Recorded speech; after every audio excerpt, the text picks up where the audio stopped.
Cordiais saudações e sejam bem-vindos à atualização diária referente à edição 736 do jornal Ikweli.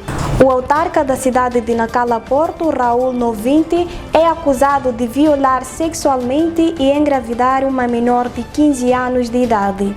Enquanto isso, no município de Nampula, o presidente Paulo Vahanli lançou na manhã desta quarta-feira a primeira pedra das obras de pavimentação da rua que liga a Academia Militar Marechal Samora Machel à Escola Secundária de Mapara.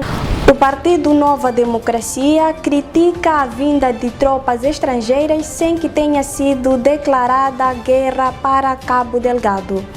No setor de saúde, a província de Nampula registrou nos primeiros 5 meses do corrente ano o aumento de casos de malária.